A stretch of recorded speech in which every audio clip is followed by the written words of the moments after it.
welcome to episode 4 of Beardy Pizza. Terrible at remembering episode numbers, it's rubbish. But this isn't going to be rubbish, because I'm finally getting around to trying from scratch, the Pizza Pilgrims homemade dough. And I'm going to be following the recipe from this book, the History Recipe Stories, People, Places, Love Pizza book. I've kind of had a glimpse through this. I haven't read it like back to toe. Back to toe? I haven't read it like top to tail.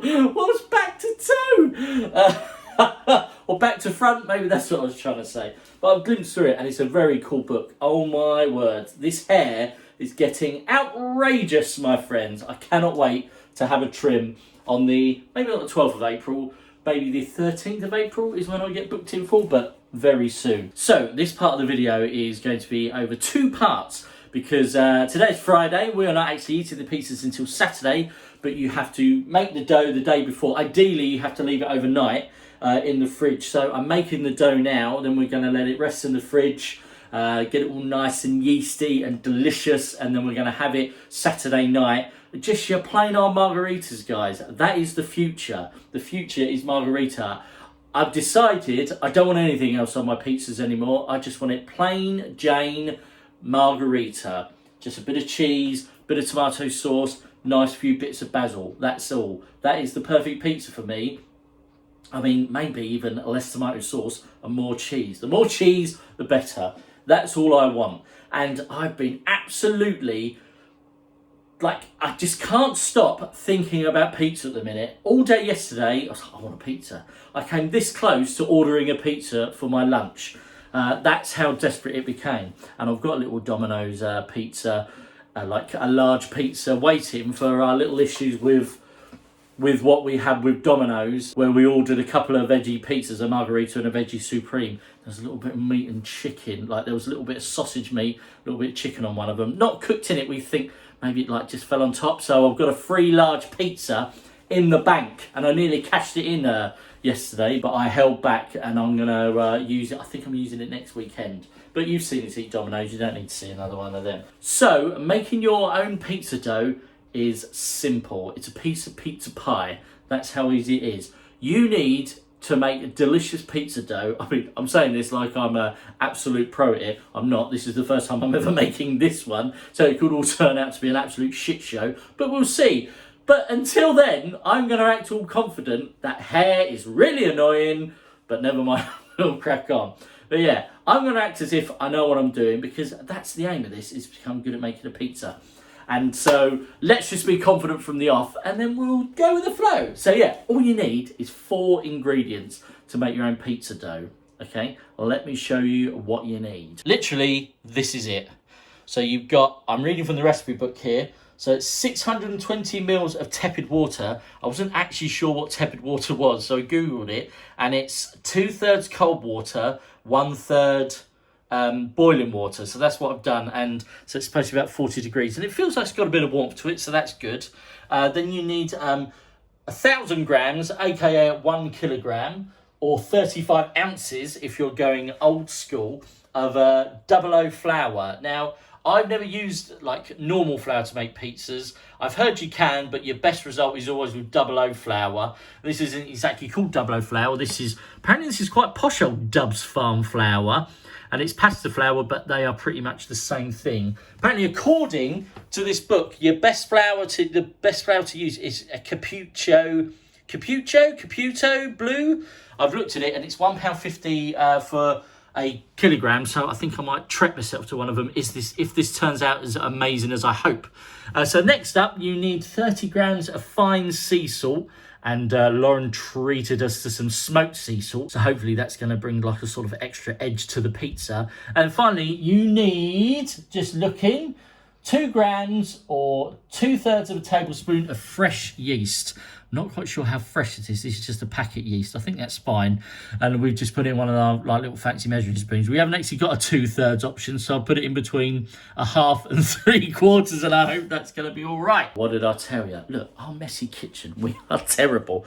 I don't want that showing. And then we got a nice little cool pink table, kitchen cloths, kitchen towels, whatever you call them. So yeah, that is all you need. It's so simple, and I think these are going to make 4 or maybe 6 pizza bases. We'll have to find out, I'm not quite sure. So I'm just going to quickly run you through what I'm going to do, and then you'll see a little zhuzhy thing of me making it, because you don't need a real-time view of that, because that's going to be crazy. So, sounds quite simple, I think you'll agree. So basically, you make a mound of all of this flour. I don't need to measure it, because I know it's a kilogram, and that's how much, so I can just pop it all out. So you make a mountain of flour. So you need a nice clear space. So you make your mountain of flour, and then within it, you kind of like put your fist in, and you make a bit of like a well in the middle. And that's where you fill it up with the water, which you need to combine the yeast with. So actually, I'm going to do that now. So yeah, so this is me live viewage of putting the yeast into the water. And so now you've got to give that a good mix. And then you'll see it's turning this colour. That's sort of like a disgusting, dirty, white colour. Like if you've done a load of dishes in your sink with some lots of leftover foods on it, it might kind of turn that sort of way. So there you go. So we've got our yeasty water already. Oh, do you know what? I've just thought of is there people called the Yeasty Boys for like making a pizza? Because I would like to call myself the Yeasty Boy. I don't know. What do you think? Let me know down below if you think that's silly, or if you know somebody called the Yeasty Boy, or if you think that's just a bit of a weird name. So you make your well, and then you pour in a third of the yeasty water, and then what you kind of do, you kind of bring little bits of the flour into it, and then you'll see it's going to start to obviously thicken up. And then once it turns into like a bit of a porridgey type consistency, then you add more water in, and then you kind of follow that like regime until you used up all your water, and then you bring in the rest of the flour, and then you get mixing until you get a nice sticky dough. But before you start getting really like kneady and getting into it, that's when you have to pour your salt over the sticky dough, just so it gets really incorporated within the dough as you knead it. And then you're looking at kneading for about 8 minutes until it forms like a really nice like stretchy, bouncy ball. So I'm going to get cracking on with that, then I'll come back and tell you what we've got to do next.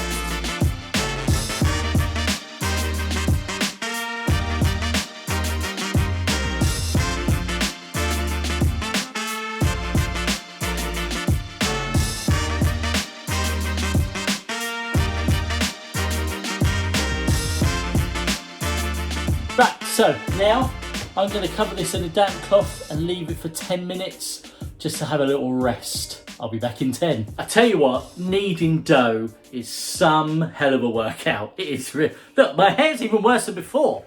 It's all over the show now. It's really protruding over the cool bandana, which I have to wear.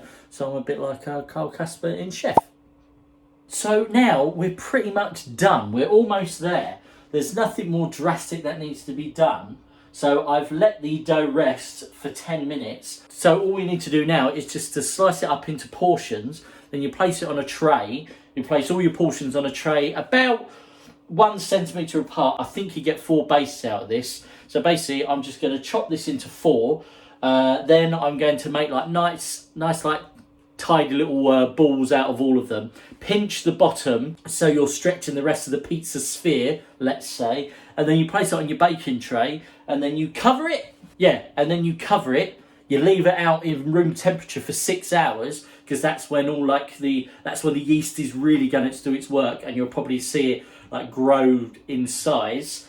And then once it's been out for about 6 hours, then you pop it in the fridge, and then you leave it overnight, and then that is part 1 done. Yeah, so you'll quickly see me chopping these up and place them on my baking tray, covering them in cling film. I'm not going to make you watch it sit just in room temperature for 6 hours. That's just crazy. What I might do, if I remember, because let's not forget, guys, it's 6 hours away. If I remember, I will show you the size in what they look like before I put them into the fridge. If not, you'll see the size in part 2 anyway, so it doesn't particularly matter.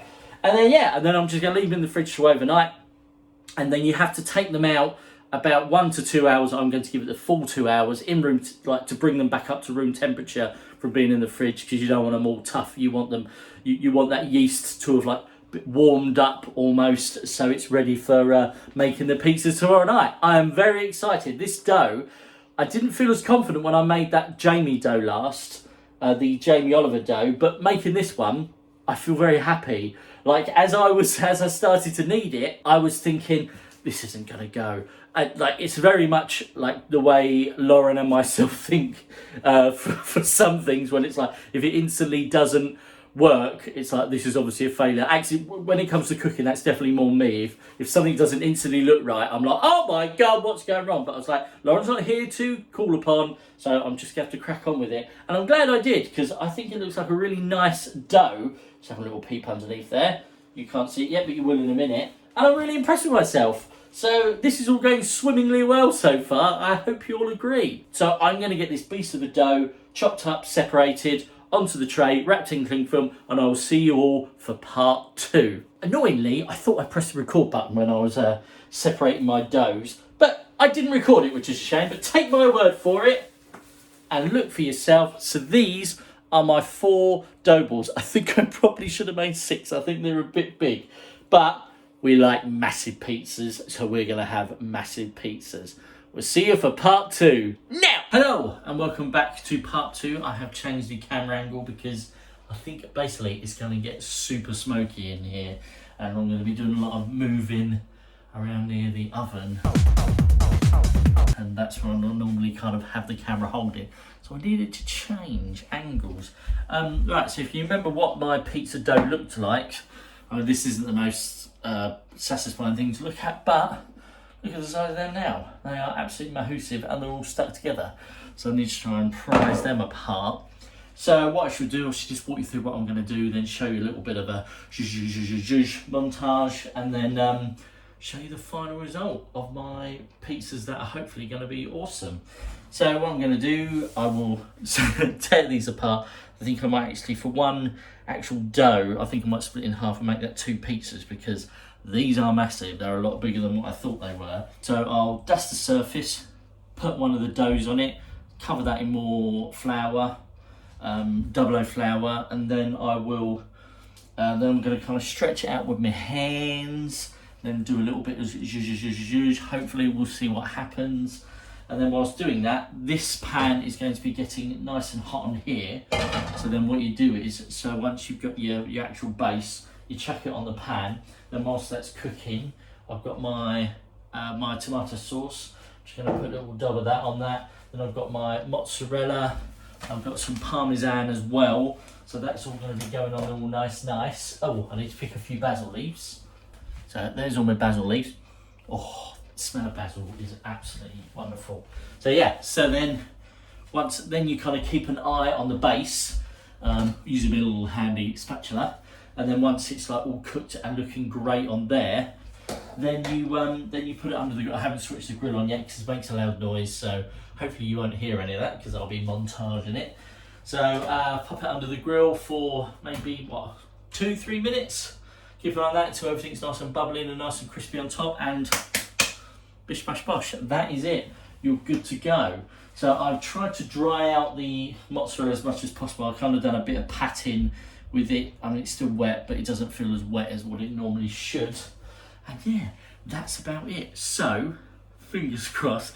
This is normally the weakest part. I mean, not that I have much of a pizza game at the minute, but this is my weakest part, which is actually making the base. It normally ends up being like rectangular and a bit crap. So, practice makes perfect. So let's get on with it and see what happens.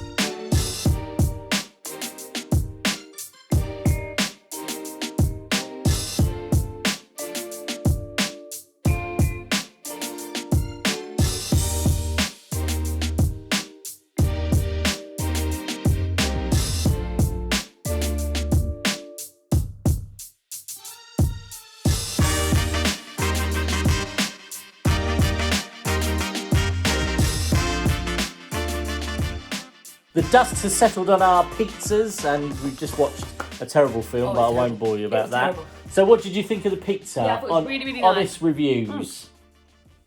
I thought the dough was really nice. The only thing I would say is that I feel like maybe it could have been a bit saltier, the dough. Yeah, I was supposed to put 30 grams in, but I don't think I measured out 30 grams. The texture and everything was really nice, but I feel like it could have... It didn't taste like Yeah, I agree. Doughs we've had before because Yeah. I don't think it was salty enough. Yeah, I don't which think is there so was. unusual. You normally put I so know. much salt in everything. Yeah, I think it's because I didn't weigh it, and I remember pouring out all the salt on top of it, and it almost covered it. And I was like, that's probably enough. But yeah, I definitely think that's my best one so far. I still struggle with like the stretching out of the dough. I think that's something that I really need to work on. But it's definitely been my best pizza yet, and I think like especially the bits that were like almost like charred and burnt, they were really nice. Yeah. And I'd like to get a better quality because we had. Did you only use the passata? You didn't use any of the chopped tomatoes? No, we just had some leftover passata, so I used that as the tomato That was still base. nice. It was still nice, but like I think next time we'll use like the posher one, and we'll go out. So overall, very good. Definitely Really, the best really one good. so far Really, yet. really good. And I'm going to be honest, like that's the first one that I've enjoyed making. Not like because the other ones I felt like I wasn't very good at it. Like even though what I've made 2, and then it actually were including the actual making the pizza kits that are delivered. So that's like 4 that we've made, and this is definitely like the one that I felt most confident with, and the one I've most enjoyed. And yeah, so we'll just crack on from there. So I don't really know where I'm going to go next for my next pizza episode. I'd like to try and make another one of these. Yeah. In my next what else episode. have they got? You've got a whole book, David. I've got a whole book, but well, the thing is, I only really want to make like margaritas. But I don't. No, well, maybe some like courgette because we like courgette on a pizza, Look at that don't gorgeous we? little baby, gorgeous little pup of a horse. But maybe like next time, like we'll try another couple of like supermarket ones. Maybe hopefully like everybody keeps telling me that Aldi do some really nice pizzas. So Why are maybe you wasting time on this when you could be filming Minnie being the cutest little pup They down all there? know how cute she is. Just show her though. Go right. on. Hello, pretty girl. She looks tiny, yet she's so big and fluffy. Stretch. Oh, tired girl. We even this is nothing to do with pizzas. Lauren ordered like a carpet thing that brings up the fluff, like Minnie's fur, because it was getting really like bedded in, and it worked wonders. I mean, it's a proper workout going over the whole like all the carpets in the house, but it looks brilliant. It was really good. It's a great little toy that Lauren purchased for us both. So no, yeah, there we go. That's the end of Beardy Pizza. Hope you all liked it. Actually, let me put in a couple of pictures here of what the pizzas actually looked like. Oh, it's yours then. Just above. Superimposed one in my mouth. So yeah, so overall, really good. Still a couple of things to work on, but we'll work on them on the next episode. So as always, thank you all for watching, and we'll see you again soon.